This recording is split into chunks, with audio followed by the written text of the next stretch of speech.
Coming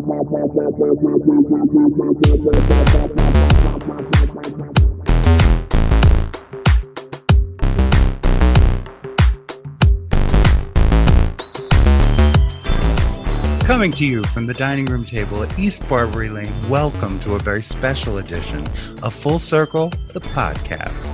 I'm your host, Martha Madrigal. And I'm your host, Charles Tyson Jr. We have a very special guest today. She is truly an American treasure. Not only is she one of the finest musicians, a brilliant songwriter, and a seriously gifted singer, she explores genres of music like none other. She's one of the most talented and funniest live performers we have ever seen, and we got to spend last Saturday night with Susan Werner. Welcome to the Full Circle table. I am really happy to be here, and thanks for inviting me. Absolutely. I was so excited to meet you Saturday night because you're pals with my friend Elizabeth Williams. Yeah. And Elizabeth attracts the best energy around her. She is just moving the world forward in the most wonderful way. She always has been. And so when I met you and we were talking and you said a podcast, it was easy to say hell yes, because I'm so interested in having more time with you. And so we'll have time together with, microphones and cameras on. And cameras. And by the way, wine. Cheers. And a little wine. Cheers. Cheers. This is coffee. No, it's not. No, it's not. Did you see the mug? Did you see the mug? What does the mug say? Wait. There's a lot of those to be Christmas gift. It was a Christmas gift. A lot of those to be had. My other buddy actually introduced you and is also a longtime friend of yours, Kathy O'Connell. Kathy is the best. The best. So Kathy, as some of your listeners may know, is the longtime host of Kids Corner on WXPN Radio. And she has been there so long and created such a great community between generations at XPN. And I said to her the other night, I said, does Roger, who runs the station, does he know the value that you've brought to that enterprise? And she said, yes.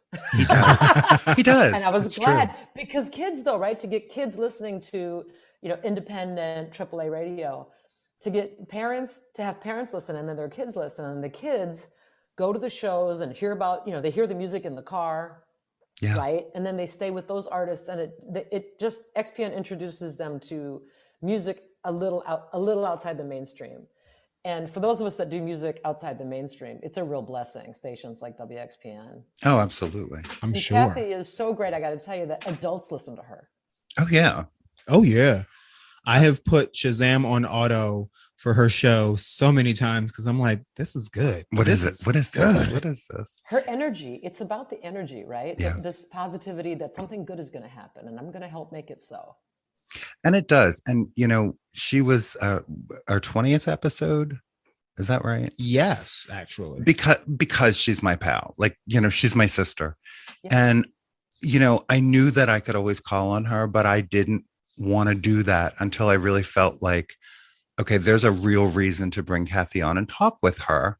And it was right after Uvalde, Texas. Oh, yes. And I said, for Buffalo, I had read the names and I said, I cannot do that here. I can't. Because they're babies. But I wanted a response. And that was my response, was to talk with Kathy and talk about playing the Rainbow Connection and talk about how do we talk to kids during these times.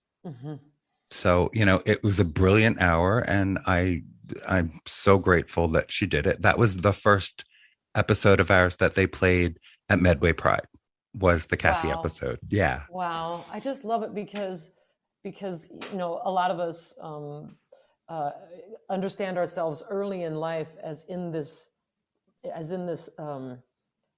fluid place, or this place where orientation and sexual orientation and gender identity, these things are we feel like we might be outside of whatever the Barbie and Ken deal is, and that she speaks so easily about it and so positively about it. Is like, it is good medicine. What she does is good medicine, and she smiles as she delivers it. She's just the best. Yeah. And I wanted to say, none of this is a game. This is Kathy O'Connell. Like, because half of my wardrobe came from Kathy O'Connell. She's like, do you like this? Do you want this? What do you think of this one? Yeah. So, yeah, I mean, she's been there, certainly for me, we've known each other for 20 years. And she's just one of those people who's been there. She's a great American, and she should win. Like, they're giving the Mark Twain Prize for humor to, I don't know who this week or somebody. It's like, oh, come on, Right. Come on, can we please get outside the... Yeah, I agree. Always these white guys with TV shows. It's like, come on, can we please? Always. And for years, for years, I've referred to her as my personal media guru, because she's always got a song or an album or a book or a movie or a television show for me to watch or listen to. And it's always just what I need in that moment. It's delight. I think that's the thing. She finds delight in things and she wants to share that delight. So, yeah, it's true. It's something to aspire to be. I mean, maybe she's just that way all the time, but it's something to aspire to be. Oh, yeah, it just is. Like, she can't help it. She can't help it. She talks in show tunes. She speaks in show tunes. Like, that's... And it always comes down to a show tune. I'm like, man, it kind of does. Yeah. Especially with you. I sent you this fangirl email because I really did want to thank you for an amazing show. I mean, we looked at each other and it felt like we had sat there for 15 minutes. That's wonderful. That's the best praise any entertainer can ever get. Is that, the audience, they forgot themselves or forgot the outside world for a period of time. Yeah. And 15 minutes out of an hour and a half show, call that's success. No, it was like, what does she mean they're done? Right. How could they be done? And I'll admit, I was the one that was unfamiliar with your work, but just hearing Martha and Kathy and Elizabeth like go on and on about how wonderful you are and how wonderful your music is, I was expecting a good show, and it was wonderful. I told you it was perfect in every way. It really was. Thank you both for taking a chance. I mean, to go to something you've never seen before, right? And you're like, I need a folk singer. I need this like a hole in the head, right? What is this waste of my Saturday night? It's only when it's a white guy with a guitar when I go, really? Like, unless it's John Flynn or Trout Fishing in America, I'm like, I'm busy that day. I love those guys. Exactly. Right? All those guys. Yeah. I'm like, yeah, I'm busy that day. I'm busy. Yeah. And then one of the people that works high up at XPN mentioned a mutual friend's son was breaking into music, and she just looked at me deadpan, which everything she says is deadpan. And she said, that's just what the world needs. Another white guy with a guitar. I was like, yeah, well. There's this duo of black guys, and their gig is called, their duo is called Black Violin. Yes. They're tremendous. Yes. Just tremendous, because they're busting everything you think about, all your preconceived notions about what black is and what a violin is. It's like, wow. Mm-hmm. Fantastic. Yeah. That's doing the work of God right there. I discovered them. In one of my dance classes that I taught, one of my kids was playing one of their songs, and I was like, what is this? And she told me, and I was like, what is the name of that album? Yeah. I'm going to write that down. Yeah. So I sent you this fangirl email, and I actually forwarded it to Elizabeth, and I said, I sent this note to Susan. Tell me this isn't creepy. And she called me and she said, first of all, that's a letter. That's not a note. If you ask her, she'll tell you. Whatever you sent me was wonderful. Well, and I appreciated your kindness and your enthusiasm. I told you a little story, and I want to tell you why I told you the little story I did. So I told you about my friend Gosha. Yes. Gosha DeGuano was a singer-songwriter, about 10, 12 years older than us. She was a prolific songwriter. And just an incredible musician. Piano was her primary instrument. She could pick up a guitar. She could play the drums. She could do a lot. And by the time I met her, she was doing Sing Along Piano Bar in a gay bar at Tavern on Camac. And she had done piano playing like that all over the world. And when we opened our bar, she called me and she said, I got Thursday. You want Thursday? I said, I would love Thursday. Yes. So every Thursday from the day we opened till she was too sick to play, which was really quick. Her illness was really fast. She was there every Thursday. And we actually assembled a band. She called them the Pickups because they were just the guy who hosted our open mic night on Tuesday and a drummer that we found at open mic night. And they became her band. Yep. And one night it happened organically. Just organically. That's the best. And one night she looked at me with tears in her eyes and she stopped playing. And I'm looking across the bar and I'm like, what? And she said, thank you for this, because I never thought I'd have it again. And I went, them? And she said, them. And I went, you're welcome. I heard there was live music tonight. And every time they would start talking or go off on a tangent, that was my line. I'm like, I heard there was live music tonight. So she started playing. She's like, fuck you. And then she started playing. But Gosha, so early in her career, she worked for ASCAP because, and it was kind of name that tune. Like if somebody sampled something in a new release, she could hear it. She could hear it. And so that was her job, was to just listen to new stuff and find where they had placed someone else's stuff and make sure they were paying for it. That was her job. Yes. And she had this ear. She played by ear. Everybody else at the piano bar walked in with a rolly cart full of songbooks. She walked in with her car keys and a cup of Dunkin' Donuts. And that was it. She had it. And she either had it or she didn't. And she would put it in your key. She'd say, give me a little. And she could change keys in the middle of a song. Or she would tell you, that's not a key. Go sit down and hum for a while and I'll get back to you. But I mean to say, she had the gift. She had the gift. She had the ear. She had that childhood ear that is just instant and pattern recognition.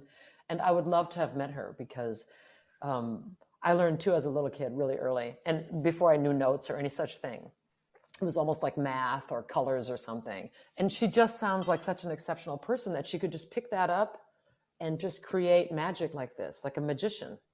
And I would love to have met her. And I'm sorry that you didn't, because you remind me of her in that Gosha was music and music was Gosha. Can I find Gosha online? Is Gosha on YouTube? You can. In fact, make a note on this, some of her work has been remastered and re-released. Her brother is still living. Wow. And he just released an EP, I guess, right? Yeah. Of some of her stuff that was original stuff she did with a previous girlfriend. Gosha and Tao. And it's out there and it's really good stuff. And there's a million, YouTube clips and things like that. But one of the things it meant was she was fully present as a human. That ability to be a part of a song and be the music is what I saw when you stepped on stage and played your first song. That's what you do. It impresses me and touches me in the same way. And I felt like Gosha said the first, and I told you this story, the first night we met, she came over, she gave me a big hug. She said, we've known each other 100 years and we finally found each other again. Yeah. Yeah. And when you started to play, I was like, I've known this soul. And I hear that. And, I'm teeing you up here. I'm just honored that, that well, you are music. Remind you of someone that was really deeply musical. And also, and the other side of that, the other part of that really moves me, Martha, is that Gosha sounds like the kind of person who, again, we talked earlier about Kathy O'Connell, like the delight, sharing the delight, drawing, like I have found something delightful, come with me, right? Yeah. That it's this generosity of spirit And I just feel really lucky. Music kind of found me before I knew what I was even doing. When I was 3, I had eye surgery. I still have a bad eye, but I wasn't very good with stereo vision. Okay. So I didn't get to run around and play like all the things I wanted to play. I had an eye that didn't work right. But there was a little record player in our house on the farm. Long story there too. But anyway, I played the record player over and over and over. My mother says, like, I just played it for hours. I would just stand there and almost vibrate with the intensity of it. And then my brother, one of my older brothers, brought a guitar home from St. Mary's Catholic Elementary School in Manchester, Iowa. Why? Because Vatican II, right? Pope John the 23rd said the Catholic Church can now have groovy music. Yes, I remember this. Okay. Huge, right? Instead of the old, sort of morbid, right? Latin chant and such, which, look, that it has its place. But what I remember is my brother came home with a guitar and I was like, what is that? And that was it. And I was 5 and he showed me 3 chords and I figured out the rest. The guitar was bigger than I was. Yeah. And I was already playing in 1st grade at masses at St. Mary's Catholic School in Manchester, Iowa. Work. I was already like work. Yeah, where they didn't pay me, but yeah. But I was super motivated. I'm like, I love this, right? This is the only gig in town, a town of 5,000, farming community. And it was like, oh man, this is it. And so learning pattern recognition and perfect pitch. There's a study that said if you learn an instrument before age of 8, there's a good chance that you will develop perfect pitch, because what you'll develop is an eye hand, like a physical corollary to where, for instance, we're going to just use this hair clip, okay, as example. Hair clip, you're going to be like ding, ding, ding, ding. You will hear ding, and you'll see this image, like a key, right? A piano key. Right. You'll hear it and you'll see it. And if you see it, same with a guitar, a note on a guitar fretboard, you will hear it. Always, you'll identify it with a visual. And that's what perfect pitch comes from, is having this visual corollary to it.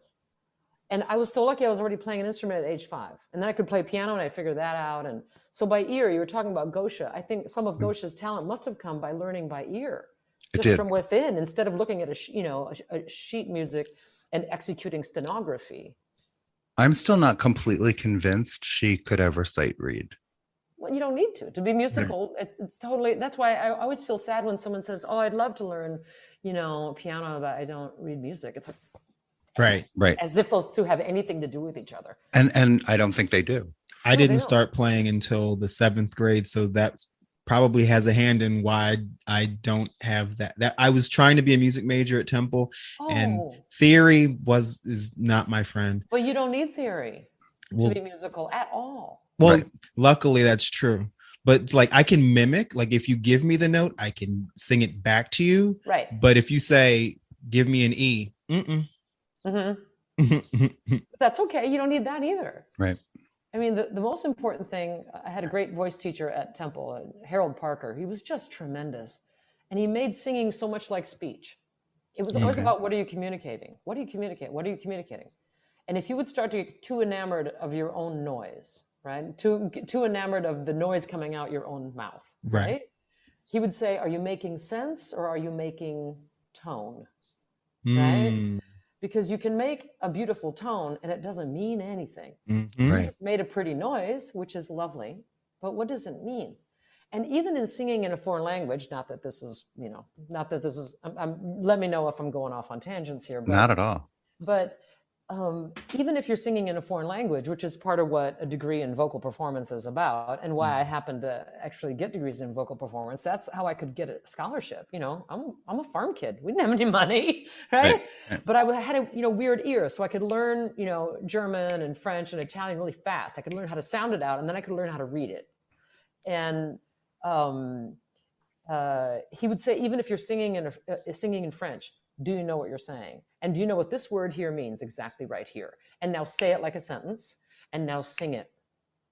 And that the emotion makes itself when you speak, right? If I tell you two that I really enjoyed meeting you, I don't have to think to put kindness or excitement in that. It's just really true, right? Right. Yes. So it's almost like if I was singing, I'm so excited I met you. I didn't add something phony. Right. I just said, I'm excited to meet you, and it sounds excited. Right. So there's no need to hydraulically arrange feeling when singing. Right. Right? Just if it's making sense to you and you're authentically connected to what it is you're singing and what you're saying, it's going to happen. That's the thing with authenticity. It's either there or it is not. And you can find your way back to it, but you have to have a good teacher who keeps reminding you. Say it like a sentence. And often he would do this little trick, like, I went to the 7-Eleven and I bought a Diet Pepsi and. So you would be like, okay, I went to the 7-Eleven and I bought a Diet Pepsi and quand il me prend dans ses bras, yes, il me parle tout bas. Like you go into the sense of it instead of thinking about the noise you're making. It's like a sentence. It's just okay. That's performing. Anyway, I'm sorry, I'm going too far into the weeds here, but no, it's not in the weeds at all. It's not in the weeds at all. I never thought for a second you didn't want to be right there on stage. It's the best. Yeah. Let's show people a good time. Let's have a good time. Life is short. I know that's right. Yeah, let's have a good time right now. Exactly. I invoked you during our last podcast because Charles does a 15-minute fave before our first break every time. He just whatever song is in his head that week. Yeah, whatever. Or the two songs that were in his head that week. Like my 15-minute fave is like in that moment, it is my favorite song on the planet. And sometimes that can last like 3 months, or sometimes it's like 15 minutes. And then I hear another one like, oh my God. Yep. So, but I never get one. I never get one. But I said, my 15-minute fave this week is Free Your Ass. And I want to come back from the break on a few notes of that. And he did it. So I'm honored. My ass is honored. It was fun. It's such a fun song. Well, it's going to end up being a 15-minute fave because one of the criteria is how deeply gets stuck in my head. Mm-hmm. And for the past 2 days, I've been walking around going, thank you very much. And for absolutely no reason, because I don't know that Elvis even was in New Orleans for any reason ever, but for some reason it just showed up as part of this. Doesn't matter. It belongs there. And I don't even associate it with Elvis. I associate it with you because it's your voice I'm hearing. Well, wasn't there a Funkadelic tune that was Free Your Mind and Your Ass Will Follow? Yes. Free your mind and your ass will follow. That was it. And I was like, I kept thinking, but that's not it. That's not it. Or, I mean, maybe it was then, right? I mean, but now it's like, we got to get in through the ass now. I love it. Have to. I mean, you can think and think that's not really, the medicine must come from below. I have this theory that there are two kinds of songs for dancing. There are arm first songs and ass first songs. And it just depends on what starts first. And you don't know until it happens. Sometimes you might be surprised.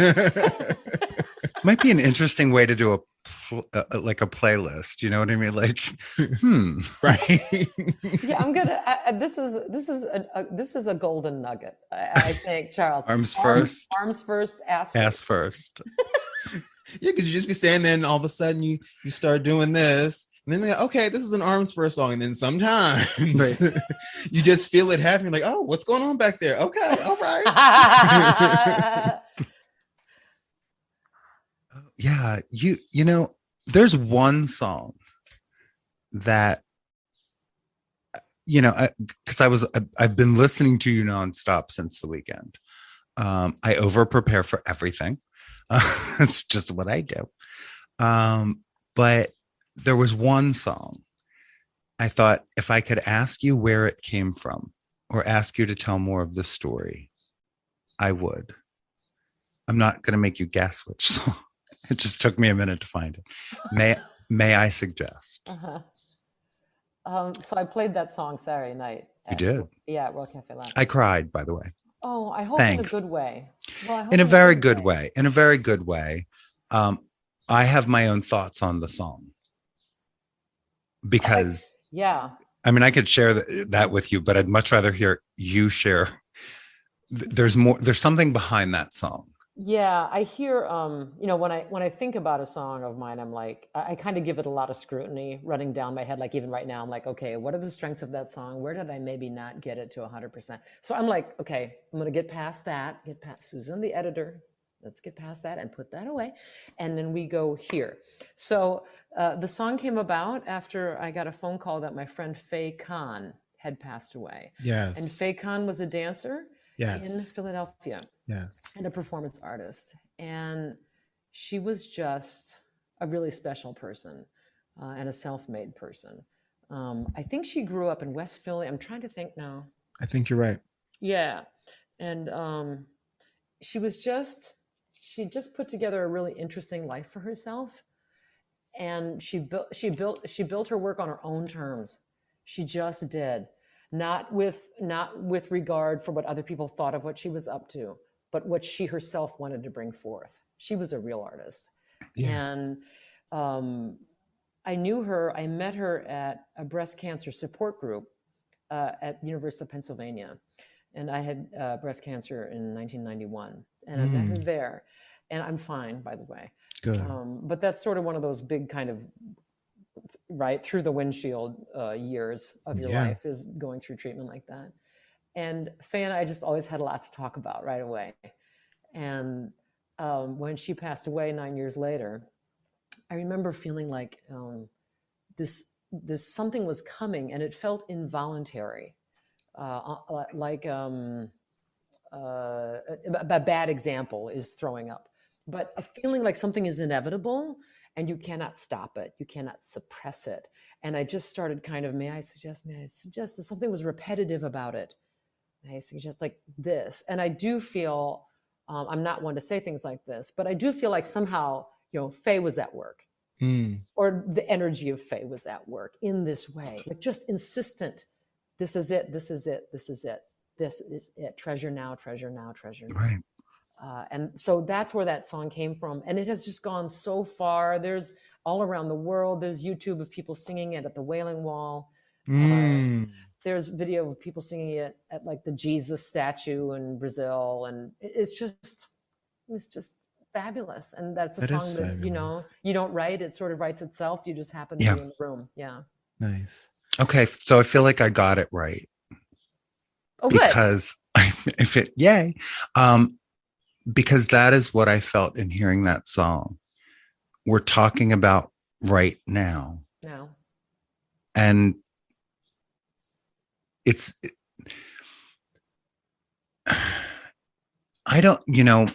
what I think I've learned, we're the same age. 1965 was a great year.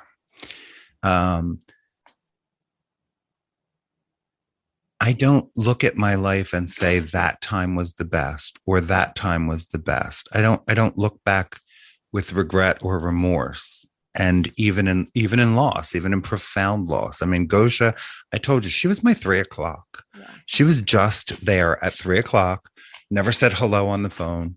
And she just started talking. And I counted on that.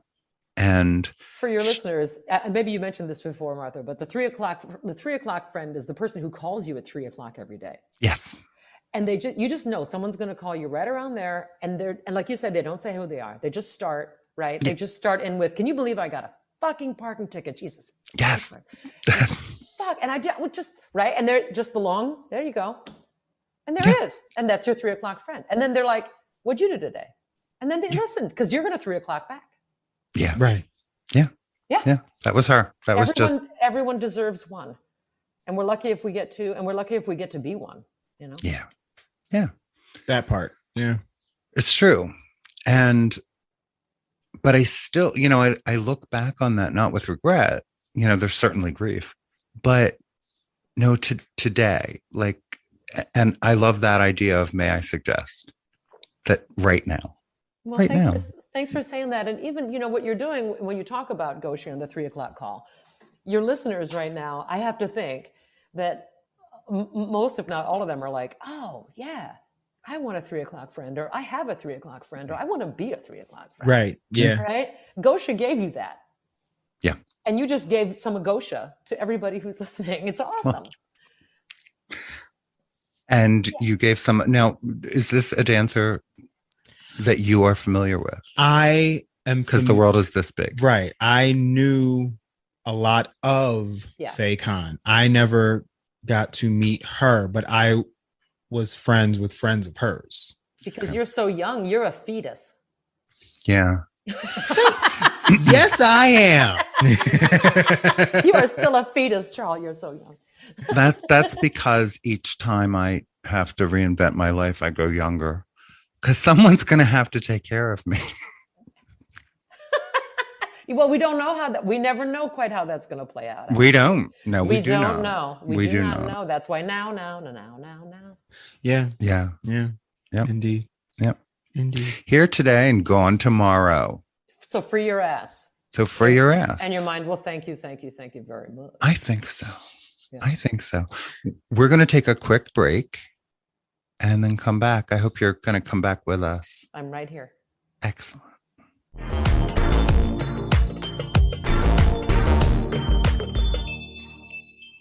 Walking by the Mississippi, met a happy tripping hippie, and this is what she said to me. What she said? She said, free your ass, and your mind will follow. She said, loosen that bum, bourbon and rum, all you can swallow. Because we're here today, and we're gone tomorrow. Free your ass, and your mind will thank you very much.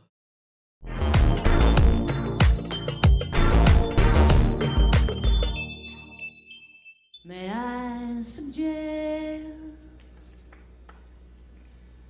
I suggest to you, may I suggest this is the best part of your life?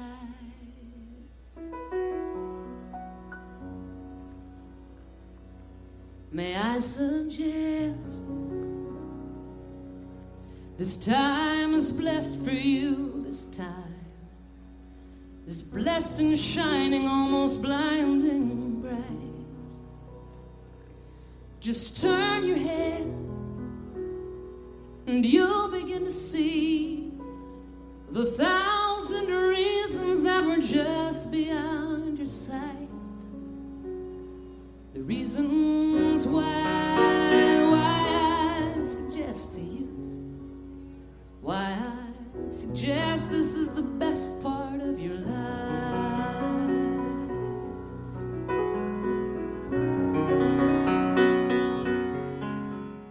And we are back. We're back. We're back. Da, da, da, da, da. Da, da, da, da. You need a theme song. Do you have one? We do. We do. Oh, We good. do. We have a lovely couple of boys, Nat and Clint. They call themselves the Jingleberries. Well, for our purposes, their band name is actually Frank Lloyd Wrong. Yeah, That's their band. Good name. Yeah, and they claim that they are twins, which is obviously false. right. But they are very, very good friends, and they wrote our theme music. Yes, Frank So, Lloyd Wrong. Frank Yes. Lloyd Wrong. They're so awesome. they're great. Fabulous musicians. Yeah, they really are. The Frank Lloyd Wrong reminds me of Martha Graham Cracker. Yes, I love her. Yeah. We love Dito. Oh my God. Dito's fun because Dito's a great musician. Yeah. You know, really a fabulous singer, sings live, does just what a great character he's created. Yeah. And so much fun. And I love fun. Right. We don't have enough of it. More fun. So, what I started to establish was you really are. You are a consummate musician. You are hilarious to watch. You're a lot of fun. Your songwriting is comparable to anyone as far as I'm concerned. It's brilliant. And I can also understand what you're saying. That all said. Yeah, that- voice teacher, right? Voice Again, I had teacher. a great voice teacher's like, what? I told Elizabeth on Sunday, I said, Susan is gaga talented. And I say that with no irony. Well, I don't have the fashion gift. I No, need some no. coaching. You didn't do the meat suit. And I said, without the meat suit, which was the hook, you're just fabulous. But, I do want to talk a little bit because, nobody gets away from here without, the world we actually live in, and we try to make the best of it. As queer adults looking at the world and the way the world is looking at us right now. And I can tell you, especially as a trans person, the way our world is looking at us right now isn't easy. Yeah. It's not easy at all. And why trans people have been selected now? Do you know? Like in 2004, the presidential election in the United States, same-sex marriage was the big thing. That was the thing that was going to bring down the country. Here we are in 2022, and same-sex marriage has not changed. Everybody's okay. They're all okay. The sky did not fall. Mm-hmm. And the transphobia bugaboo that they're working on now, right, from the right, somebody pointed this out, and it really, it sounds right to me. And again, I'm a musician. I'm not a political scientist, but it's a guess that. And when this person said this, I thought, that sounds right on. And I can't remember who said this, but they said, the whole transphobia thing is really about working up grandpa to vote Republican. Yeah. That is not about trans people at all. It's about confirming a certain anxiety in a certain generation and giving them, confirming in them their worldview in this one regard so that they don't wander to the left politically because of any other of the million reasons you might. And boy, wow. And then one other thing that it came to me to say when I was thinking about our conversation that we were going to have earlier today, I thought if we have a conversation about queerness and transphobia and such, one thing that comes to me to say is that the energy that tries to suppress, the effort to suppress something is often, it comes about because there's energy breaking free. Mm-hmm. So the fact that trans people are in this moment is because something's busting loose. Something wonderful is busting loose.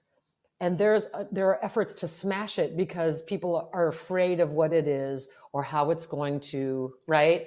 How it's going to open the world and force open some worlds that don't want to be forced open. Right. Yeah. And that it's right? Where there's political chatter, like you talk about, there's much conversation about Georgia. There's much conversation about Arizona. Why is this? Because those states are shifting, right? They are. Anything that has a shift in it and a change, like that's where the energy is, and that's where something's happening. And maybe I'm just old that I'm starting to see these patterns, but it kind of helps to see them as patterns. And maybe, that doesn't mean that they're not awful, right? But maybe it means we can hope they go away a little sooner. That is the hope. That is the hope, right? That if we talk about it and identify it as such, simply a change, simply another societal change, simply another way of being that we're learning to identify and be gentle with, that maybe it'll pass a day sooner. We can hope. I hope so. The thing I'm unnerved by, and I talk to a lot of young trans people all the time, and I do try to, it is one of the things I say is these are the patterns. So far, the courts are holding. All of this nonsense is unconstitutional. Let's hold on. But it's when your friends start to pick up a kernel of truth. Okay, so it's feminists suddenly saying that trans women are a threat. And saying, there's something to that. And it's like, no, you're still afraid of cis men, not trans women. Let's try to make a distinction. And especially what we're seeing right now with trans women in sports, in swimming, and what just happened with that. Yeah. Leah Thomas won one race. She swam in 3. She competed in 3 and she won 1. She is not Herculean. She is not, there have been women over the last 10 years, even of the same races, that would have beaten her. So there's nothing, but the argument is being made that it's science. And otherwise rational queer people are having these conversations saying, well, it's just the science. And then here we are doing like separate but equal in which always works out. Yeah, in competitive swimming. And yeah, it's that like, always works out. And he's got, do they not remember Jim Crow? Like what, know?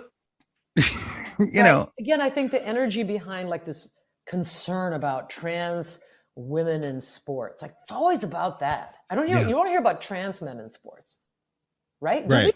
I never hear about trans men in sports. And you won't, because it doesn't fit the narrative. It doesn't fit the narrative. And again, there's a narrative being cooked up. And I think it's to serve, some people with some, who really need grandpa to be upset. Yeah. Yeah. And fear is big business. Fear is big business. Well put. It is. And, to go back to Harvey Milk, that's why it is so important, that folks are just out. It's why it's so important that, we're visible, we're there, we're taking up space. And then we can say, now a queer person. Now you do know a trans person, or you certainly know of one because you've been listening to my voice. Yeah. So, let's move along. And it's, I love the analogy right now of, left-handedness at the turn of the turn of the 20th century. Left-handedness was like 3% of the population because they beat you for it. They beat you for it. Yeah. And when they stopped doing that, we found out, we leveled off around 12%. I am left-handed. I understand, at least the analogy. And wow. I love that. Handedness. Yeah. Handedness. Yeah. And folks are freaking out because a lot of, particularly adults, but it happened with children as well. A lot of folks during the pandemic said, I can't do this anymore. I mean, I started to transition right after my mother died because it was never happening while she was still drawing breath. But once she was gone, I started looking through her blouses, going, change is going to come. And, but the pandemic really drove home, what am I waiting for? And the sky is not getting any bluer and nothing is going to change. And I felt like everything that I wanted to be able to do or say or have was on the other side of that stupid, simple discussion that was the thing I feared the most in life. And I am not at all rare in that particular instance, because the New York Times did a whole spread in it where a lot of trans people who couldn't go to work and couldn't be out on the street and couldn't otherwise occupy their mind said, it's time I reckon with this. It's time I reckon with this. Wow. Yeah. There's no doubt that, thinking that time is short kind of moves us all along, right? It is. And if I'm going to do this, let's get on with it. And I don't want to run out of time thinking I could have, would have, should have. The pandemic, interesting too, that maybe if we had time, I should look up that article. That sounds so interesting. It is. But also that if we are left, maybe we're spending more time by ourselves, we have time now to account for ourselves in a way that we can say, I'm going to build a change from within out. Instead of being concerned about other people's reaction, there was a moment where we had more time to ourselves in our own homes. And maybe we could steel ourselves, build ourselves up to strength, with enough strength. I don't know, I will never know this firsthand. But to transition is to have strength from within and to say, if you're having trouble with this, this is your trouble. This is not my trouble. Right. And it's one of the things that is so wonderful about our friend Elizabeth, is that from day one I met her, it was always, if you're uncomfortable, that's your discomfort. Yeah. Oh, yeah. And I adore how she just lives, with that light coming out. And that's strength, light and strength in equal parts, really. If I may tell you a little something about my own story, I feel lucky in my life that I grew up. So in a big Catholic family, 6 kids, 4 of us are queer. I love that. Oldest two are straight, right? That's how it works. Yeah. We talked about this at the end of the show, after the show. And so my third brother is a performing drag queen in Minnesota. He was already trying on my mom's clothes from the time he was like 4, 5, 6. And so his name is Robert, and he would always want to be Roberta when he would try on my mother's clothes. And so I grew up with Roberta as a fact. You know, there was Bobby and there was Roberta. And so if he would put on mom's clothes, he was Roberta. And then we would just play whatever we were doing as Roberta, you know? Yeah. And it was a great gift early on in life that it's like, there's room like this in all of these ways to be. It was a real gift to all the rest of us. And this fluidity, again, some people just, right? Oh, and it's such a gift. Here's one thing I say about queerness is, I say it's like, and it took me a while to come to see this, but that those of us who are queer are at an intersection. It's almost like you're the corner store, and you can see both ways down the street. Yep. And it's a gift if somebody doesn't decide they're going to give you a hard time about it, but that it's actually an advantage. Because you know more than one way of being. Right. Right? Right. And just to celebrate that, I mean, I guess that's a little bit of what goes on in Canada with, as they say, two-spirit. Do I have that right? Yeah. Mm-hmm. Yeah. Sure. Like, look at it as it's a gift. Look at that, right? You have eyes on the side of your head. You can see it all. You have a mirror. You have a built-in mirror, right? Like a recumbent bike. You got the mirror back behind, right? Or the driveway mirror, I guess is what I'm thinking of, right? Something like that. You know, I get audacious now and again because I also write. And one of the primarily essays, but one of them was called More Than a Woman.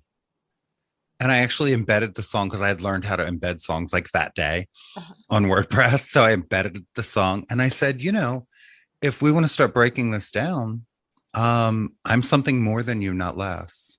If you only have one way of being in this world, I have had to watch them all. And I've really had to examine them all. And I tried all of your ways first. Everything I was told, everything I was taught, everything religion said, I've done all of those things. Mm-hmm. Can you say the same? Like, can you say you have examined this world to come to the place where you are? And I think that is true across the community. It is true of being queer. It's like once we sort of start to know who we are, of course we explore that. Of course we're wrong, you know, and the rest of the world must be right. And we don't know our minds, or at least that's my experience of it. And it's like, nope, this is still it.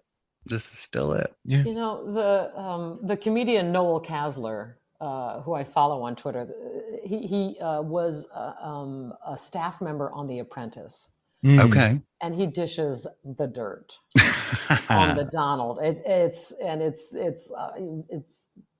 filthy. You know, I mean, he's, you know, the former guy is a filthy human being, and all that you can imagine, and then some you can't even imagine. Yeah. But Noel Casler says, and I think he's a hetero cis guy. But he says, you know, every act of courage I've ever seen, they don't come from CEOs. They come from the LGBTQ community. They come from the Black community. They come from communities that have to push back. And it's from individuals who've had to push back in their personal lives. And they're the ones that understand how to take that energy out and forward into the world and make good things happen. Those are the ones who have courage. I agree. Yeah. Because because we have the courage in us. You know, if I could speak about queerness for a minute, because you were saying you were saying before we started the podcast, we're going to chat about these things. So I mentioned that in my family of 6, 4 of us are queer.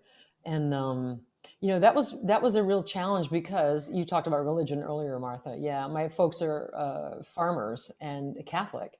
And being born in the 1930s as they were, there was no manual for handling any of this. Right. No. And so I think my sister came out first as a lesbian in college, and this really rocked their world.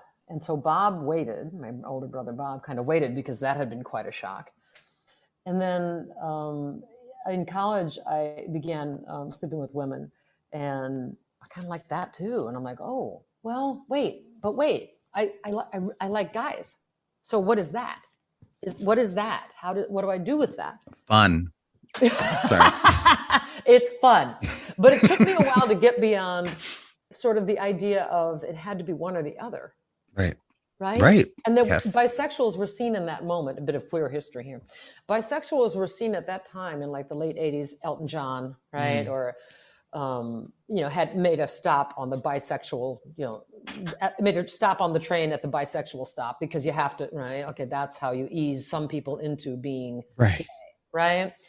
And it was so bifurcated, binary, that I was not able to really understand myself as a bisexual until like the late 90s, early 2000s. Then I'm like, oh, right. You can just be bisexual. Hello. You can. Yeah. But it took a while for all of this to firm up. And then in like 2006 or so, my younger brother sends a letter to all of us siblings. And he does it in a form of an interview. And he says, so, Mark, do you have some news for us? and he says, yes, well, I'm gay. You're gay? And Mark says, yes, I'm gay. And the interviewer says, so how many of you does that make now who are gay? And he said, all 4,714 of us. Like, right? He did it in the form of an interview. That's awesome. And my parents finally, I think they just out of exhaustion gave up. At least we threw 2 straight ones. Yeah. And then with time, of course, it's all gotten easier. Really, it has gotten easier. And I think they treasure the kids they have. Right. And that we show up. If you show up, that helps a lot too. Well, you still have both of your parents. I do. And I can't even believe it. I feel so lucky. I feel really, really, and they're themselves. That's the thing. At 89 and 87. That's great. Still wow. Themselves. I know it. And I, again, now every day, right? Every day, treasure it. But to speak about queerness, I wanted to kind of tell the family story there and say, I wonder if in the future, if parents have fewer children, I don't know, will they have fewer gay children? I don't know. We're going to find out about all that, I guess. Yeah. There's I don't think it works that way, does it? No, because I had a friend in college. He was one of 4. It was him, his brother, and 2 sisters, and all of them were gay. Sure. And I was like, wow. Yeah.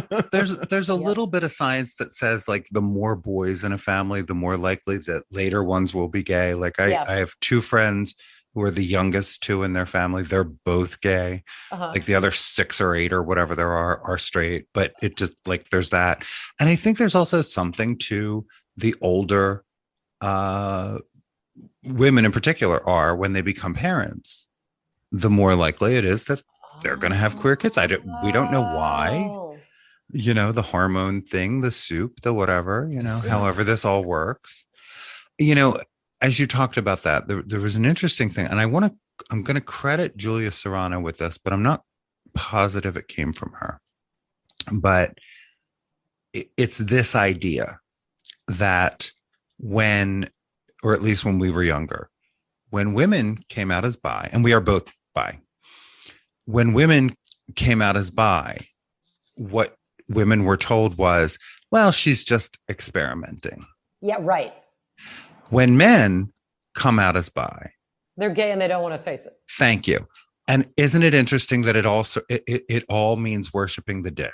Yeah. Isn't it an interesting theory? Yeah, isn't that it? Everyone is confused about their love for the dick. God. And my friend Lauren, I don't know, who's a trans woman in Hawaii. So Lauren says the hardest, the most resistance and the most animosity that she has received has been from men. And she's convinced it has something to do with how could you ever? Yeah. Oh yeah. I think that's true. Part with external genitalia. Right. Yeah. How could you ever? You want to give all this up? Right. Right. And And she mentioned this to me, and I just kind of, wow, that it sounds, maybe there's something to that. That it's just so unthinkable to some men. They just can't get there. Well, and that's why they react so. Well, there's something in the culture that has convinced men that they're so damn great. So there's that. Right. The patriarchy must be based on something. Right. Oh, it's got to be that. Like that's an outie. You have an outie. Some people have innies. Like that's just how they're born. Right. We hang an awful lot on that. We're no kinder in raising boys than we are in raising girls, in my opinion. We're hard on everyone. We're hard on everybody. But I do remember a study. They just get more out of it. But I digress. Go ahead. There's a study that said, I remember this when my sister and her partner began having kids. And I think she brought this up, that they did a study, and I'd like to quote the source, I can't remember, but it asked, how are children raised by a hetero couple different than children raised by a gay couple? And what they found was the gay couple, whether gay men or lesbians or whatever constellation of queerness, what they found was there was one significant difference between the kids of gay couples and the kids of hetero couples. And the difference was this, that the kids of the gay couples were more verbal. Yeah, I believe that. They were able to express how they felt. Yeah, and probably encouraged to do so. Yeah. That makes sense. Well, because you have to. Wonderful. That's kind of wonderful. Yeah. You have to, and it's like, it's one of the reasons we decided to put microphones in front of ourselves and like make sure we sit down once a week, because we have to check in about race, about gender, about orientation, and living in the, so we have to. We would not have been together this long if we didn't have honest conversations about those things. Lord knows. Yes. And we haven't talked about race today at all. We have not. No. And I wish I had something wise to say other than, we still got work to do. And I myself have work to do too. I will say this because, in the same vein of what we were talking about with what's happening with trans folks, we didn't have a conversation around CRT. We didn't have the term out in the world of critical race theory until we had the protracted protests of 2020. Right. And we had a lot of white folks joining Black folks on the street protesting. So the pivot seems to have been, it's not that we're seeing a major overhaul of the way this country polices, but suddenly we're all talking about CRT. Mm-hmm. And it's like, well, if we don't teach it, maybe they won't know. My God. So this reminds me a little of something I learned at the Prohibition Museum in Savannah, Georgia. Interesting. I stopped by Savannah on my way up north in late March. I'd never been there before, and it's fascinating. It's a fascinating city. Okay. And worth 24 hours for sure. But I stopped at the Prohibition Museum, right, which is about selling booze during Prohibition, and Savannah's a port town and had lots of speakeasies. And one thing that one of the security guards brought up, and actually it was just because I had a conversation with him, and I like to talk to the guards in the museums, right? Often they're the ones with the most interesting things to say. I bet. Yes, because they've been looking at this stuff and looking at people reacting to it. I love you. Right? Yeah, I always talk to the staff. Yeah. Anywhere I am, because that's how you learn. Yeah, and they know what's what. Mm-hmm. Right? They can cut through the bullshit and get to the point. Right. And this guy said, he was a Black gentleman, and he said to me, the real reason Prohibition came about. I said, what? He said, there were people getting upset that white people were going to drink with Black people. And they didn't like Black people getting that close to white people. That tracks. And so that's why Prohibition had to end. Okay. Because of the racial tension component. Somebody wanted to keep these two apart. Wow. I was like, whoa. I did not know that, but I am completely unsurprised by that. Yeah. That blew my mind. Yeah. Because you think it's about booze and the free flow of booze. And I mean, I'm sure people were making plenty of money during Prohibition. Sure. Maybe that was the birth of the mob in the United States. But that kind of, whoa, right? You think about Cotton Club in Harlem. What's going on? Whoa, these people, somebody's going to get upset about this, right? And so like the Black Lives Matter protest in Philadelphia, and how many of us white people joined the march, and like, that's enough of this. And someone didn't like this going on. And so CRT suddenly is a big issue. And that was an amazing outcry. I remember seeing a video of like, in like Podunk County, Iowa, it was like one white dude marching down the street saying Black Lives Matter, and folks yelling at him and stopping to curse at him from cars. I'm like, wow. I will say, in defense of my home state of Iowa, I was waiting for that. I do think that because there are so few minority people in Iowa. What is the population of Des Moines? Maybe 20% Black, not even that. And that's the big city, right? There just aren't, there's so few Black folks in Iowa. And I think that, you would think, oh, well, they're racist because they don't see Black people. I think there's just mean people. Right. There's just mean people. And some people are just mean. Even if they haven't seen Black people, they've decided. Right. Some people just are mean. And this is just something fed to them by the media. They've actually had no firsthand experience with Black people at all. Right. Well, and we talk about that a lot, because when I grew up here, it was just very white here. It was very white here. In New Jersey or Philly? In this part of New Jersey, where I grew up here. Yeah. And I remember I had an 8th grade teacher. She saved my life, and she was the coolest teacher ever. And she used to pick me up in the summer and take me swimming with her kids, and just like gave me a place to hang out and somebody smart to talk to. Yep. And I remember one day we were driving near here, and she commented, she's like, the fucking racists. And I went, you think it's racist here? And she said, oh, honey, all those white sheets out on the clotheslines, they are not for the beds. And I was like, but I had, like, she opened my mind in a way that no one else had before. And I went, oh. You realize how many sheets you just passed. I'm like, wait a minute. And it was, yes, it was sort of a joke, but not really. And so I learned things that I hadn't considered. And you open your world. And then when you know better, you do better. And I think in a lot of places, especially in the Midwest, you do have folks who they just grew up around white people and they didn't know any better. And then it's easy to create a boogeyman. In the same way, if you don't encounter trans people, it's really easy to be afraid of us. Yeah. And it's hard to be a missionary, Yeah. If you're a trans person, you're a missionary almost all the time, right? If you're a Black person, you're a missionary, a lot. Yeah. It's a lot to ask anybody. It is. And may the day come soon when it doesn't have to be that way. Yeah, really. May it. Yeah. There's 2 songs I want to talk about, because I don't want to soak up too much of your time, because you're being not soaking up my time. I'm soaking up my Chardonnay. Okay. Well, is there more in there? There's more in the fridge. I put it in the fridge. Okay, good. Oh, thank goodness. I wonder, you are a brilliant songwriter. One of the songs that you did on Saturday night was Manhattan, Kansas. It could not be more relevant right now as we get to the end of June and wonder what's happening with Roe. Yeah. Is that a tough song to do? No. Good. No. Good. Okay. It's not. I think it's an important song to do.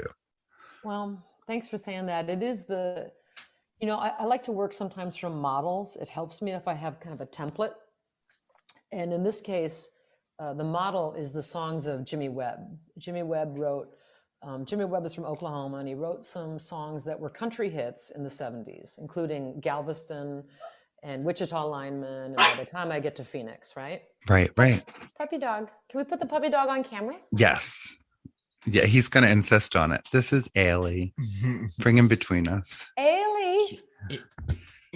Not Alvin, just Ailey. Not Alvin. Ailey. There he is. That's Ailey. Oh my yes, God. that's he was 3 pounds when we got him.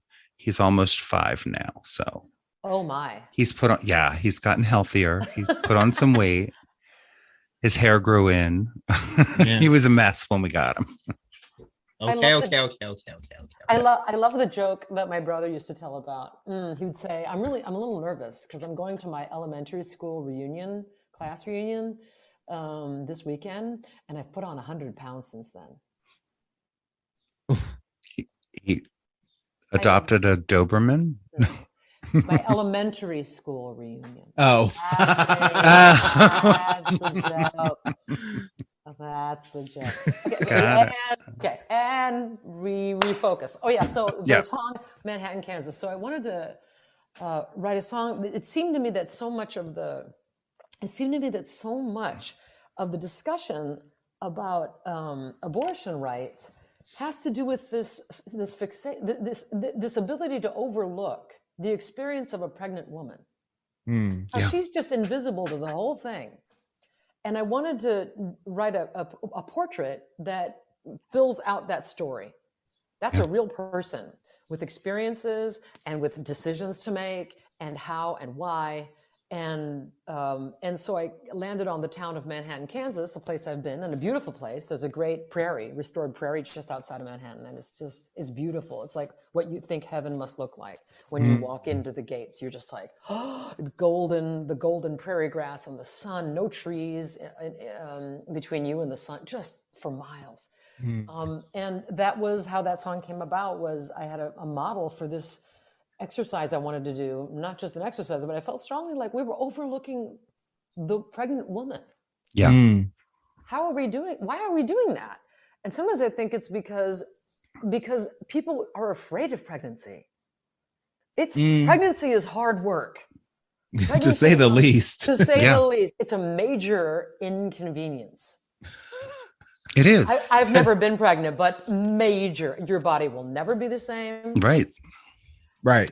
And this inability to face that square on, what is that? I think you did an amazing job because it feels very personal. The song feels. It's a piece of writing that is obliquely personal. Right. And it just seems to really resonate. And it has ever since I wrote it. Seems especially powerful right now. God forbid whatever's going to happen here later this week. It's just, it can't be. It can't be. I got to tell you, I love your town of Chicago because you've got resources, and they really are trying to. I'm losing the name of the organization, but it's like the Women's Abortion Center of Chicago.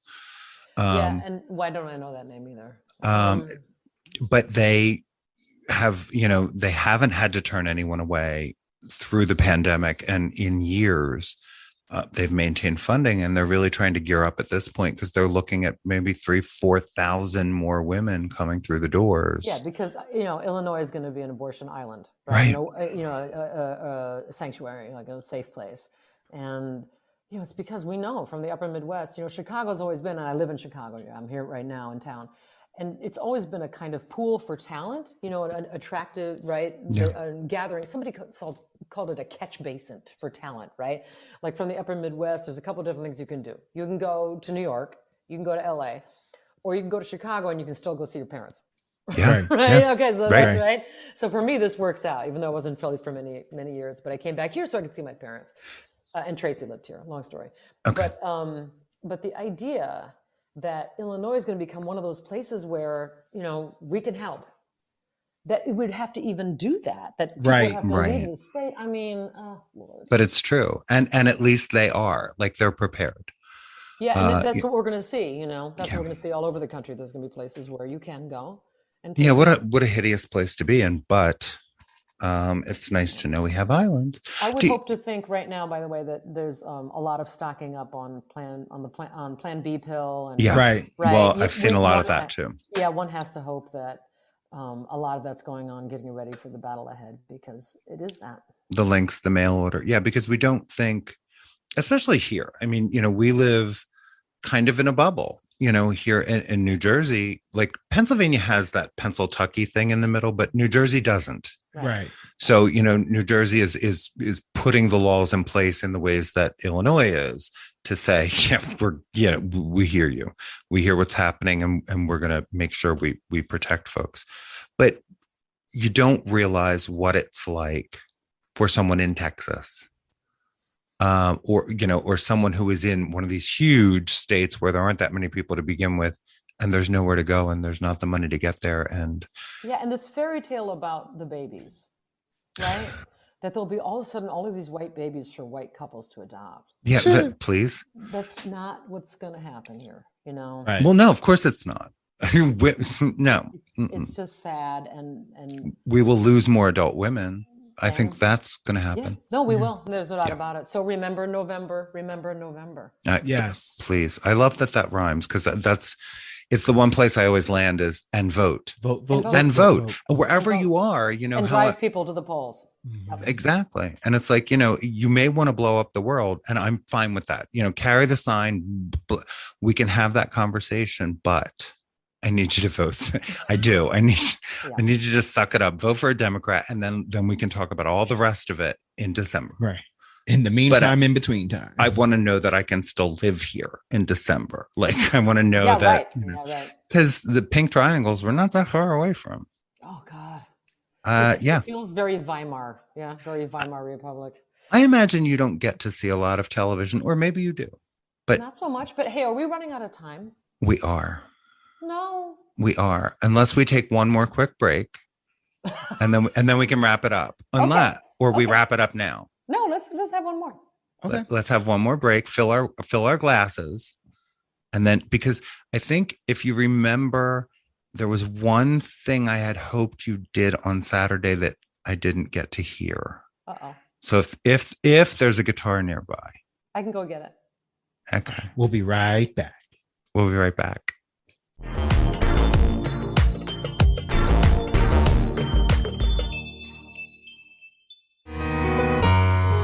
I was a college girl from out of state.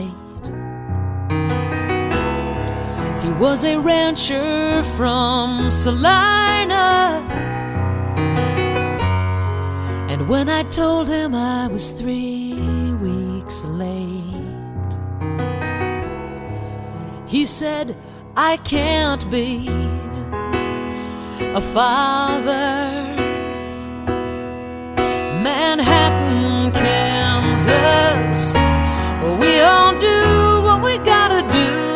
I did what I did, and I surely don't blame you. I simply needed for things to turn out differently. Oh, Manhattan, Kansas, can you understand me? The longest sidewalk I will ever see.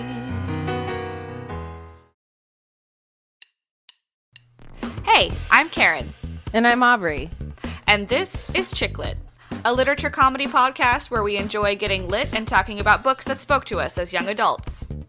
Yeah, Book It was dope as fuck. Yeah, I did. Used to get the little personal pan pizza. Yes. Oh my god. Just for you. Yeah, nobody can take that shit, dog. But we also cover movies with special guests, and it can get pretty crazy. I'll make a controversial statement. I will take this over Space Jam. Is that controversial? People love Space Jam. We might have to stage a fight. So if you enjoy YA fiction, that fool of a fairy, Lucinda, did not intend to lay a curse on me. She meant to bestow a gift. Boozy beverages. Little shot of Bailey's in your coffee. Coffee, pizza, and Bailey's goes together like... Doesn't go together. Like it doesn't go together at all. And the power of friendship. I'll be like, I bought your Christmas present. And she'll be like, what'd you get me? I have to know. Tell me right now. And I'm like, Henry no. gets so irritated because I'm like, do you want your present now? And he's like, it's like October. No, I don't. Then we're the podcast for you. We've been best friends for over a decade, so join in on the fun and grab a drink, y'all. January 6th at 1:15 p.m., the day that Dry January died.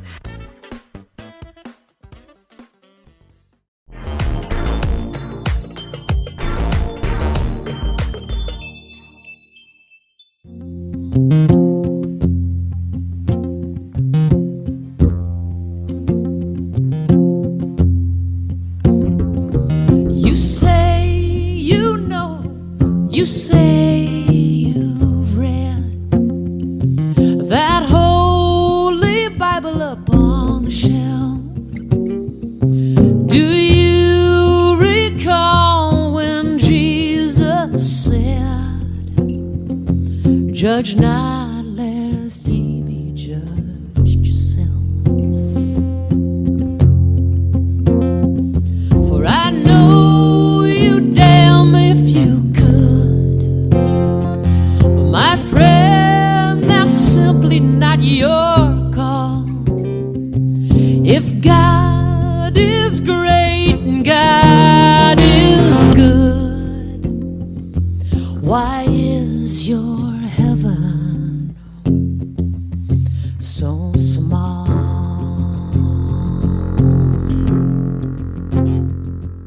So we are back. We're back. I swear I'm going to get out this one thought. Somebody somewhere is based in Manhattan, Kansas, or someone somewhere, whatever it's called. Somebody somewhere. Somebody somewhere. Yeah. Why would you choose that? Right.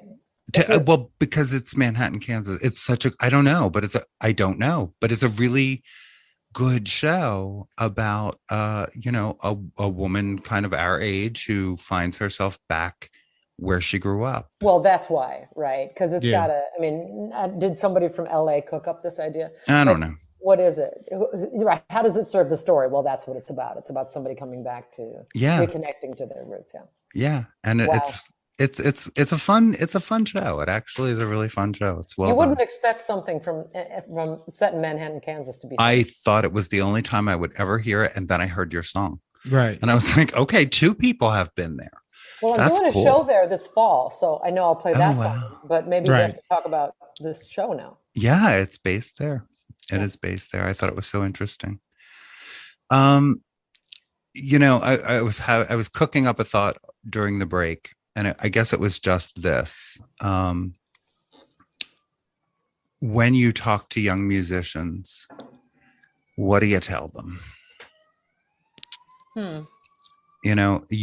Because when I look at you, I see someone who does exactly what they want to do, with maybe the exception of the Broadway show, which I did want to kind of fit in real quick. But we can talk about that. But you really do explore different genres. Your albums are also singular and different. And I think you're just having fun. And there has to be a price to that. That's hard, because you haven't made yourself easily. I love this answer already. You haven't made yourself easily distinguishable. Like, what's your genre? My genre is music. Yeah. At some point you realize, you're given a choice, right? You think you're given a choice, which is, look, Susan, really, you ought to be more, how many times did I hear this? It'd be nice to have something more marketable. It'd be nice to have something we can fit into a bin, fit into a bin in the record store. The bin, right? What bin are you in? And at some point you realize that you hear that enough, but you're not doing it. Like, you're just not going to do it. Right. Right? You're not going to do it. That doesn't work for me at all. And fitting in a bin doesn't even sound attractive. No, it sounds a little bit like a little tiny doggy cage. Yeah. Right? It's awful. At some point you just realize, no, you're not going to do it. And then you have to, here's the hard part, is to accept what comes back from that.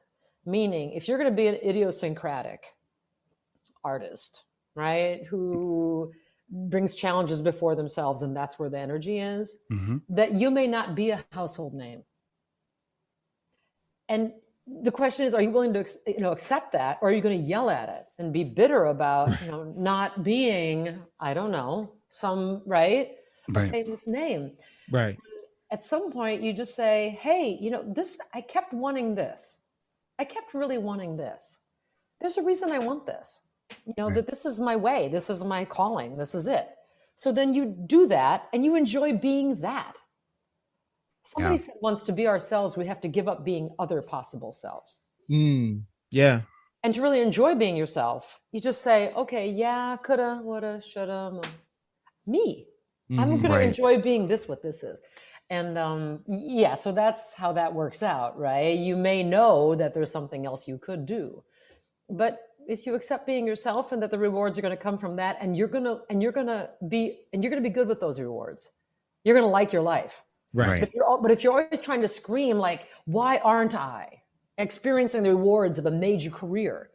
Well, are you doing the work that attracts a major audience? Right. Right. Are you doing that? Are you willing to change what you do to be that? Right. And that's a question. You think you can just do it and have it, but no, for some of us, it would be something we'd have to consciously aim at and decide to be. And even then it may not work. Right? Right.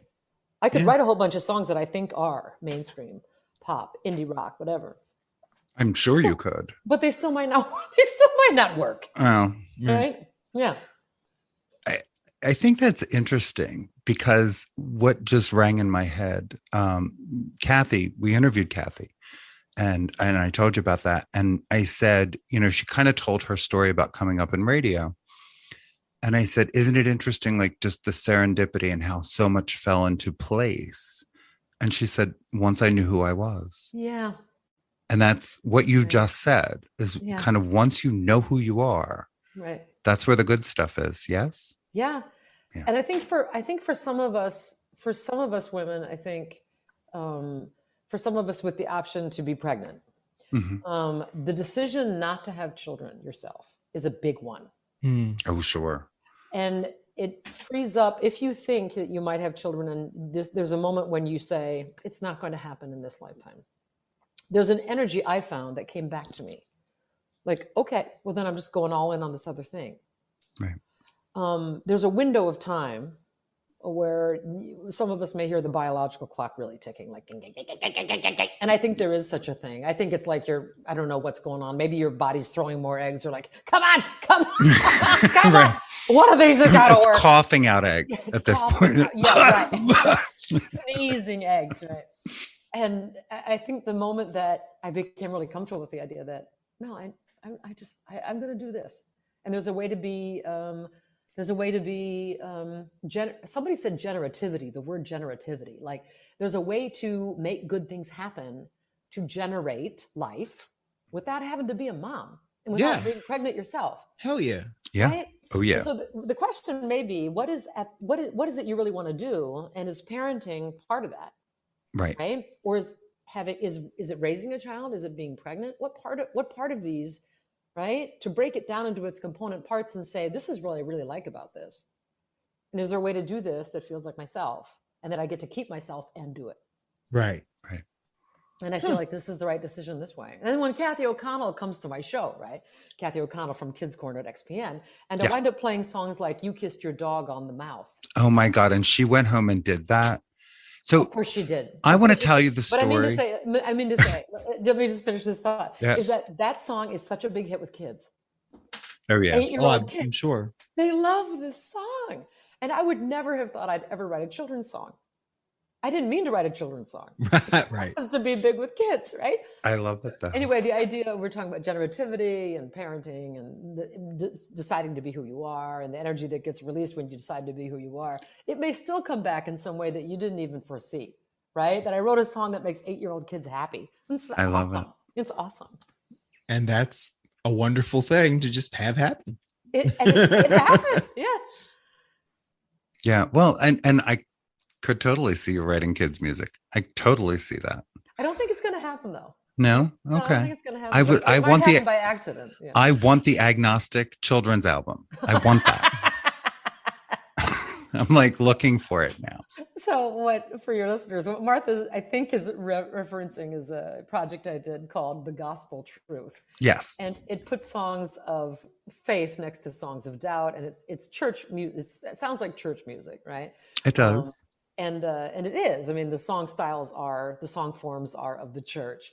But it puts these songs of faith next to songs of doubt, right next to it, which is how a lot of us experience the church, is like, oh, this is great. This is horrible.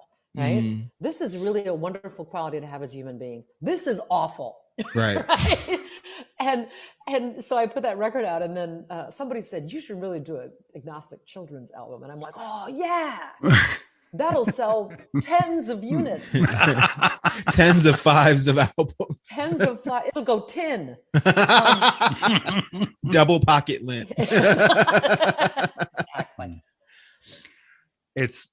That song is a perfect song for 8-year-olds. I can be content with that.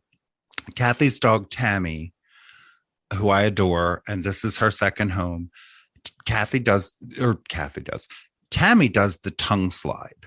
Like No, I have to no. put her head down Ixnay. because if I let it, like if I relax and let that dog's face anywhere near mine, No. she'll wait for me to be talking and her tongue goes halfway down my throat. And I'm like, your mother likes that, not me. You know, I use this product called TheraBreath. Have you heard of TheraBreath? Yes.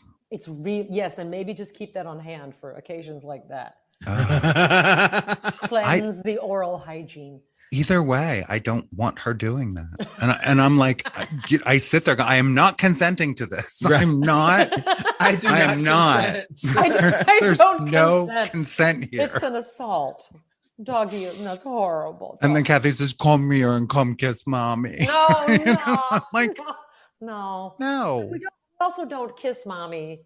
Human mommy. Like, yeah, no, human mommy encourages that nonsense. It's horrible. No, the tongue. And she thinks it's hilarious when it happens to me. Of course, yes, right. I mean, low key, so do I, but yeah, when it happens to you. Well, I think this dog has figured out that they get a reaction out of you. Right. Also she does, and she loves it. Yeah, she thinks it's great. Yeah. She thinks it's great. It's a kind of power. Even negative attention is a Do you have pets at home? I don't. I travel too much. We're gone all the time. I thought I was going to say that can't really be possible, can it? No, it's not possible. And I'd love to have a dog. I would love to have a dog. Love dogs so much. Liza Minnelli always takes hers with her. I'm just saying. Yeah, or she always did anyway. Yes, there are performers who do that, but you also have to have a staff that's okay with the dog coming with you. And I just, I go visit my road manager Jane up in Chalfont, and her dog Adrian is my timeshare dog. Good. Timeshare dog. And Jane named her dog Adrian because Jane's in Philly. And so off the back porch, she can yell, Adrian. That's perfect. Exactly. It's perfect. Yeah, yeah. There are some creative dog names out there, but that's a good one. That's a good one. Ailey's just named that so I could get him in the house. I went to a voodoo shop in New Orleans, and I went in. Ooh. Yeah, and from the back, I heard this dog was growling really growling at my presence. And I heard a voice say, Jesus Christ, shut up. Jesus Christ, come here. So the dog's name was Jesus Christ, of course. I love it. Yeah. I love it. Yeah. And that's when I knew I was going to have a great hour and a half at the voodoo shop. And it was right. It's awesome. It was awesome. It's awesome. That's perfect. It's perfect. So what's coming up for you? What's happening? What's your schedule look like? I know that you are constantly on the road. What's next? Yeah, I try to not sometimes be on the road, right? So I can be home and eat food that has vegetables in it. Mm-hmm. Right? Go crazy. Right. Have a piece of fruit. Right? Wow. That stuff is the stuff you get tired of in travel. The sitting down for hours and the food. But I go to, up to Massachusetts. I'm doing a show at the Wellfleet Actors Theater on the Cape, which I've never done before. And I'm going to have a couple extra days. And that's hard to complain about. Right. Yeah. Right. Yeah. Those gigs are hard to complain about. I'm up at Booth Bay Harbor in Maine in August. Maine in August is hard to complain about. Nice. And then I'll be back in Philly, I think in January at the Point. I think the Point has opened up again. Oh, okay. Remember the main Point was in Bryn Mawr, and now there's a club called the Point that was open for a while, and then I think they're going to reopen as the Point. Okay. So it's great. It's such a great little space, so cozy, and I'm excited to go back there. Okay. That's fun. I loved seeing you at World Cafe Live. That was it's a perfect venue. Well, it is. Great talent with me too. I had Trina Hamlin on harmonica. Oh yeah. She was amazing. Amazing. No one can do that. She plays the drums and harmonica at the same. She also whistles like almost no one I've ever heard. Yes. She's like Roger Whittaker or something. It's amazing. Amazing. Seriously. Wow. Yeah, when she was whistling, I was like, you better sing. And she does. And she does that. And she writes, songs, great songs, and plays piano and guitar. She's mind-blowingly talented. And then you had Chris Matthews there that night too. And what a tremendous talent. Now, where did you meet Chris Matthews? Because we were captivated. I'm trying to think. Oh, I know, at Folk Alliance in New Orleans in like 2019, I think right before the pandemic, 2020.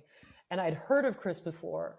And then I finally saw a set. And I just was so blown away by, again, this energy of positivity. Mm-hmm. Yep. Just picking up an audience and lifting us.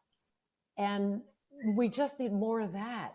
We can never get enough of it. We'll never get enough kindness. We will never get enough positivity. And she is just bringing it. And also pitch. Perfection. Yes. Yeah. Perfection. And what I learned later was that Chris has a degree in music and plays clarinet quite well. Oh. So I think Chris may have been a scholarship student. Okay. And that pitch when Chris sings is just, it's like Barbra Streisand pitch. It's right on it. It was amazing. Clarinet was my instrument too. That helps with your sense of singing and your sense of line. When you sing the phrase, like phrasing, how to make the phrase go up, come down, where to kind of the handoff to the next phrase. I mean, it's like drawing a line. Clarinet is like drawing a very, very long line with a black Sharpie. Everyone can see this is the line. Here it is. It goes like this and it does this. Right. And when I do that, I mean this, right? Emotionally, right? The intention of what you're doing. Yes. Carries to people, even if they have no idea. You could be thinking, thoughts about like, you could be thinking, the most angry thoughts in the world, violent thoughts. But if you sublimate it into music, no one knows exactly what you're thinking, but they can feel something like what you're feeling, right? And this is the beauty of music, right? That you can bring your feelings safely, whatever they are, you can bring through an instrument. You can bring those feelings safely to other people. Yes. Because there's no name attached, right? There's no name, there's no specifics attached. It's universal. This brings back again, I'm always referring to studies. What the hell's wrong with me? So there was a study where they had a musician play a note on the piano, just the same note, but play it 7 different ways. And people all over the world use the same kinds of words to describe the emotion. Just playing one note.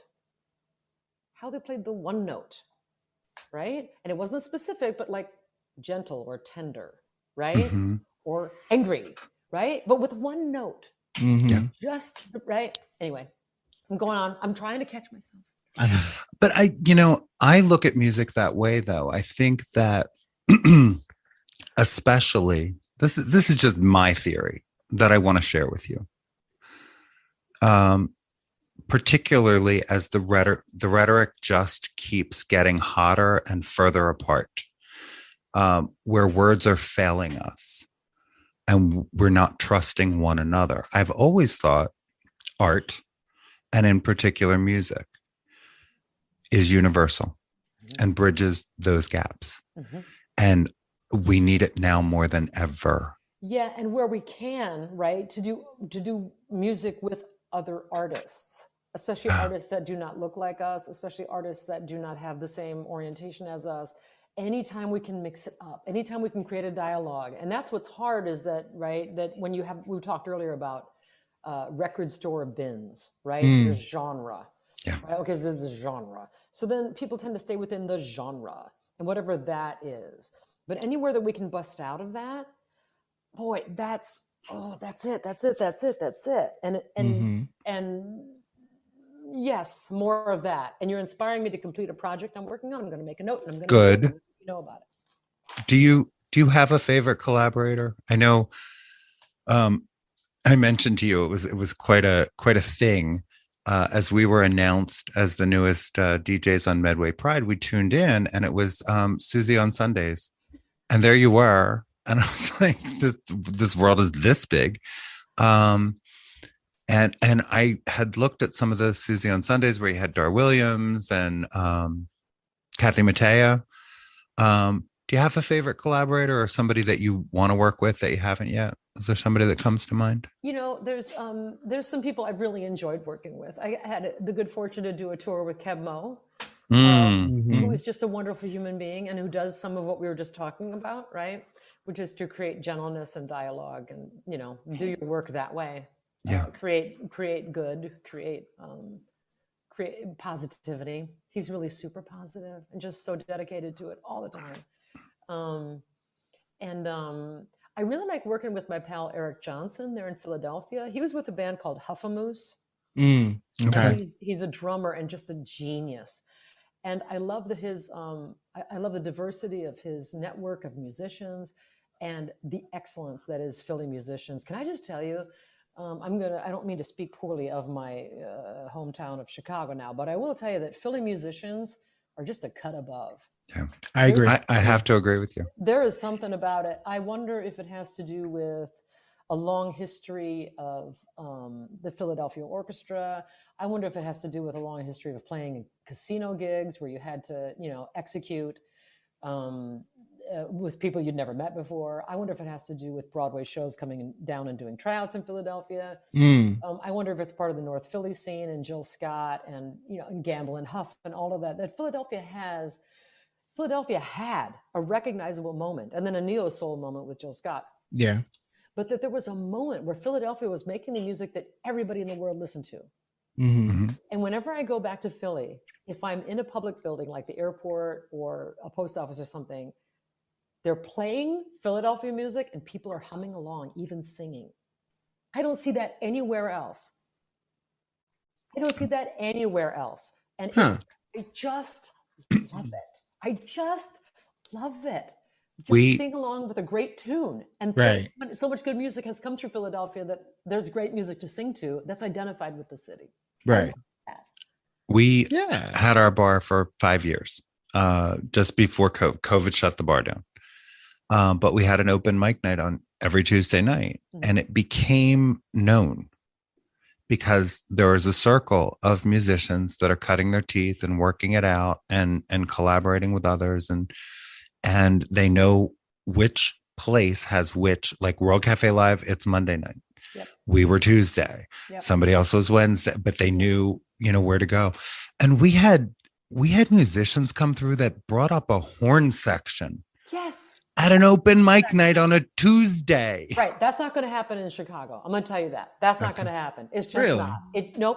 I don't know why, but that just does not happen that way. And I think, again, Philadelphia had this moment, and it has this tradition of everybody, let's all get together and make something special happen. And also, like, the horn section is a very 70s thing.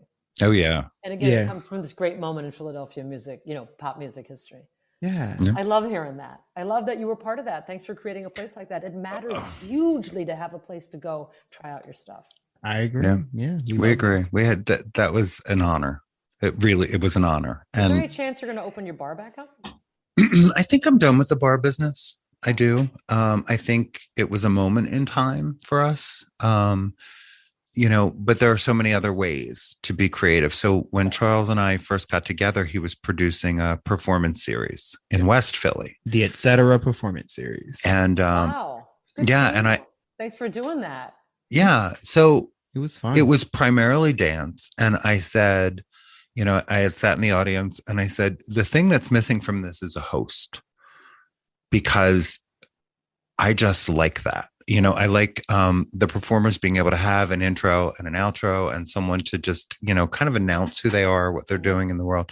So I started hosting, and it was really a lot of fun. So we're talking about doing that again.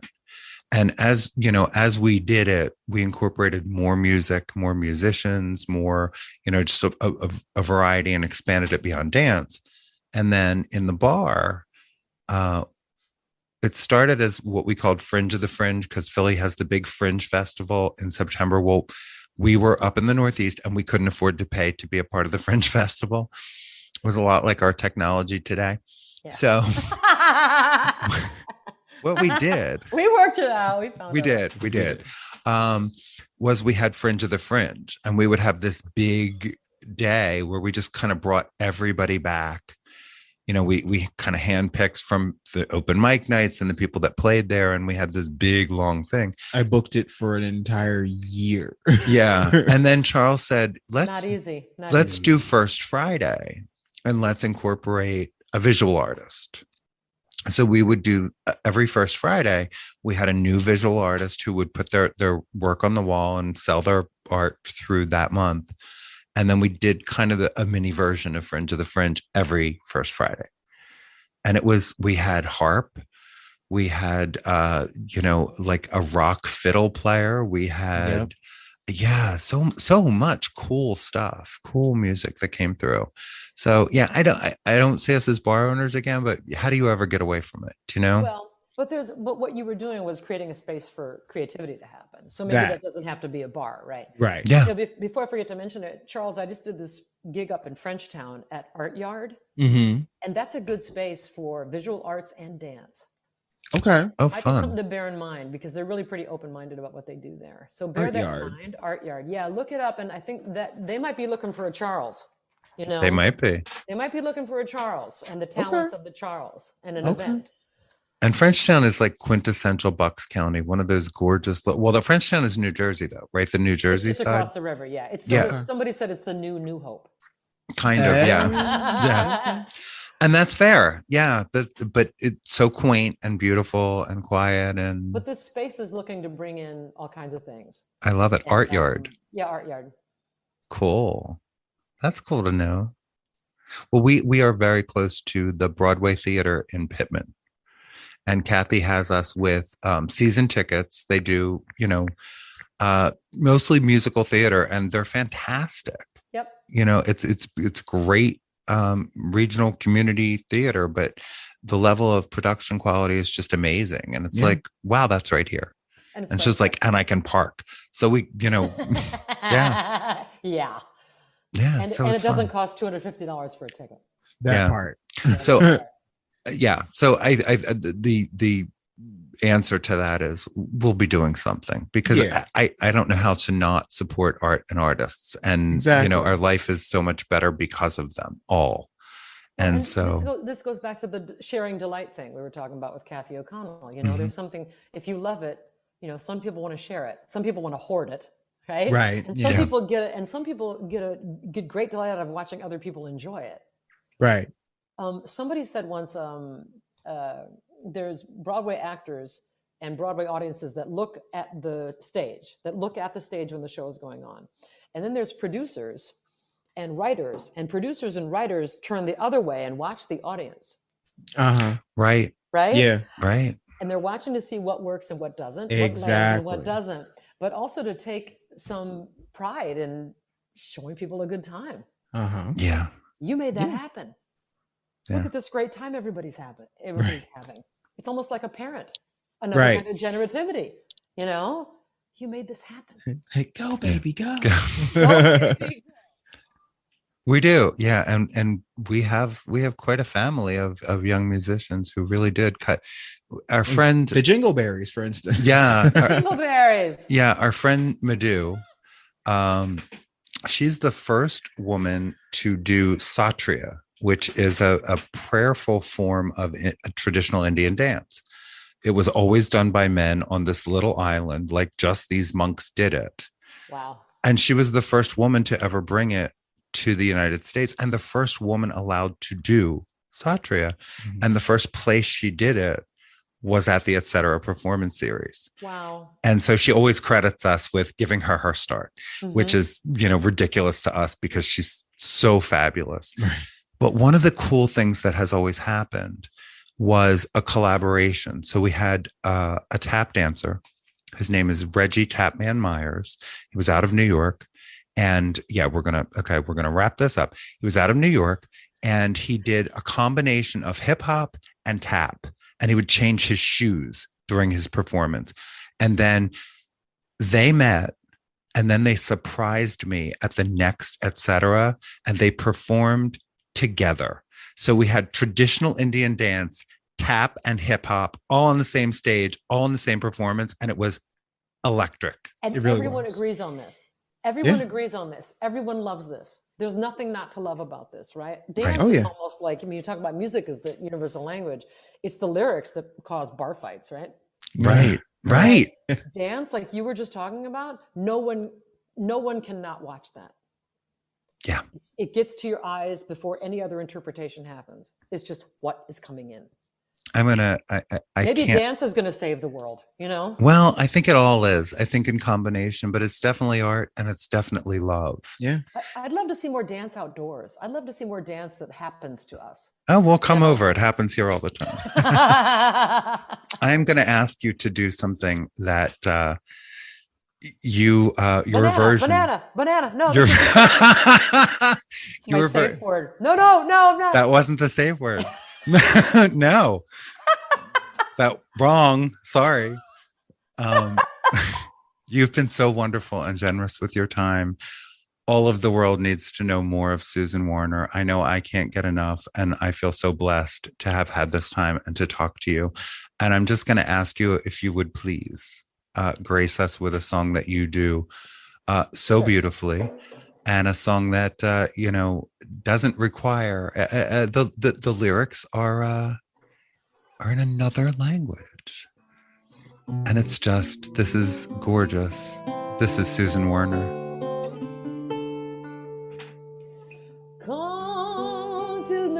Dans ses mains, il me parle tout bas, je vois la vie en rose. Il me dit des mots d'amour, des mots de tous les jours, et ça me fait quelque chose.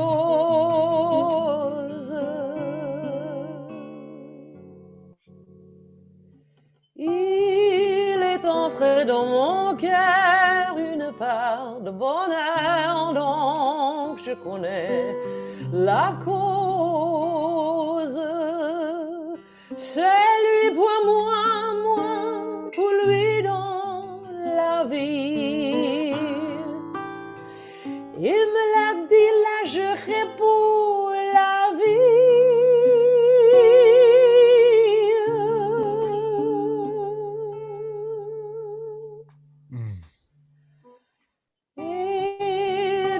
Je l'aperçois, alors je sens en moi mon cœur qui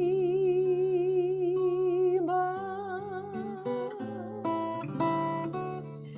Des yeux qui font baisser les miens, un rire qui se perd sur sa bouche.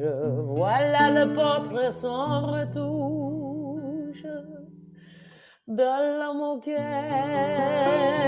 j'appartiens.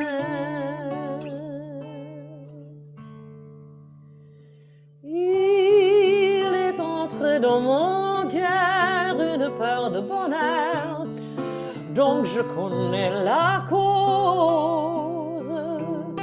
C'est lui pour moi pour lui dans la vie. Il me l'a dit, là je réponds la vie.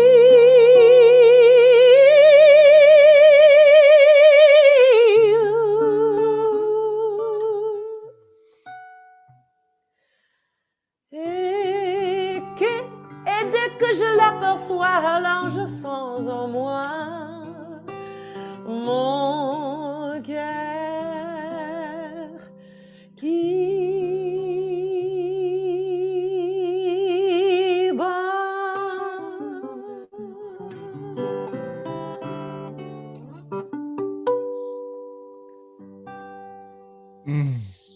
Susan Werner. Oh my goodness. I felt things. You know, it's wonderful, isn't it, how a song can just do that without you knowing the specifics. We were just talking about, right? Dance gets to you before any other sorts of interpretations. And, you know, a beautiful sound. You know, I didn't used to do that song all that much. And I became aware of what just a thing of beauty. It's just a thing of beauty, and I can sing it, you know, like with some credibility of some sort. You know, I can sing, okay, so let's just do that and make this beautiful, right? But bring this beautiful song, which is a song from the 40s, but bring this song to life and just make a lovely thing. Yeah. And that's an argument for itself. That's enough. Right. It's enough. It doesn't have to be it's just a lovely thing, and I hope it helps. You know, we need more beautiful things, And I can't thank you enough for being here with us. And you two are beautiful people. I really enjoyed this conversation with the two of you. And thanks for what you're doing with this podcast.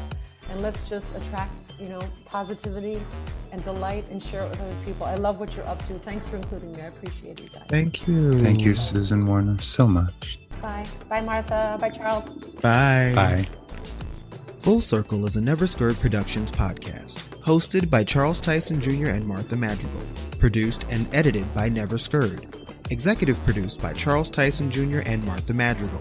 Our theme and music is by the Jingleberries. All names, pictures, audio, and video clips are registered trademarks and/or copyrights of their respective copyright holders.